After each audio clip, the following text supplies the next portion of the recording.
common community around the Course in Miracles. It's nice to be able to speak to people who understand the vernacular and the vocabulary of A Course in Miracles. It's so nice to know that we're not alone in our thinking, and that as we draw to us community, that we can be more inspired and empowered to move and embody the lessons, because it's not just about studying and learning the lessons. That's nothing. What it is about embodying it. In fact, Bill Thetford said, if it comes to a place where you're in a group and you're arguing about the book, we have arguments about the book. That's the craziest thing, that even in Course we argue about the book, to take the page and rip it out and throw it away. And somebody said, well, won't that be horrible? Because then there'd be no book left. That's the idea.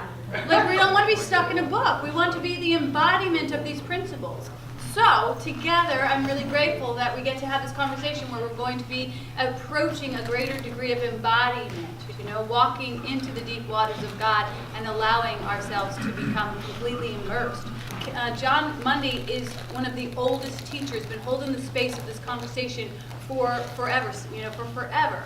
And I'm just so grateful that we got him to come to Chicago. And after the conversation today, I really just felt called, and on this week this year, that to have you back sooner than later. It's been 5 years. The last time we hosted him, I hosted him down at Bodhi Spiritual Center. But to have him back sooner and see how we can make that happen. But that would require that we all, be ambassadors for that conversation, or whatever that might look like. But I think it's been such a refreshing conversation, and I'm looking forward to it continuing. So please put your hands together for Dr. Jon Mundy. This is the book we're going to be talking about. Living A Course in Miracles simply means putting these principles into practice in our lives. Right? Actually doing what the Course is asking us to do. I was talking to Maureen as we were driving here this morning, and it's sort of phenomenal that 3 million copies of the Course have been out there, but I've watched it for the past 42 years, waxing and waning, and in some ways you might be kind of surprised that there are not more people doing the Course. 3 million is actually not a lot for 42 years, although it's in 26 different languages now. There's a couple more translations that are going on, but 2.5 of that 3 million is English, which wouldn't surprise you. And you will not be surprised to hear that Spanish is the next best-selling, right? And then I kind of know the others, but they're mostly Romance languages that they're in, or others, right? And German, of course, and Dutch, and Swedish, Japanese, and Japanese, yes, and Korean, and Chinese. Those are actually true, the best-selling books. I think the reason why there aren't more people doing the Course is that they pick it up and they get excited about it, and then they realize it's work. It's really serious work. And it requires time, and it requires conscious, especially doing the workbook.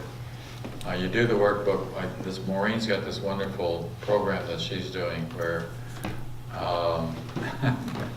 you're doing the workbook, and you keep, and then when you get it done, you do it over again. I know. We don't tell them that in the beginning, though. We have people on for 5 years, and I didn't know, Yeah. When I first started that, I got tricked into it. I went to give some talks at Bodhi Spiritual Center, and I said, how can I add more value? I was like, tell me you're going to do the workbook for 21 days. I said, okay, 21 days of miracles. Sign up for 21 days, $21. It was super easy. By the day 20, they said, we want to go the distance. I was like, oh no, we ain't going the distance. I got to get up every single morning. So I get on, I talked to my internal teacher. I said, am I supposed to go the distance with these people and get up 365 days every single day? I don't know. I've never done that. It took me 7 years. The Holy Spirit said, do you have better plans? Damn. I love it. You should have thought of this great before. answer. I know, do you have better plans? I didn't. So 5 years later, I still don't have better plans. The more you go through it, the more you'll just see phrases will jump out at you that you didn't see the first time, and it just keeps going deeper and deeper and deeper. And actually, where this is going, it's going all the way home. I mean, it's going to enlightenment. And where else do you want to go? It's kind of like the same question the Holy Spirit would ask you, right? Who does not want to go home?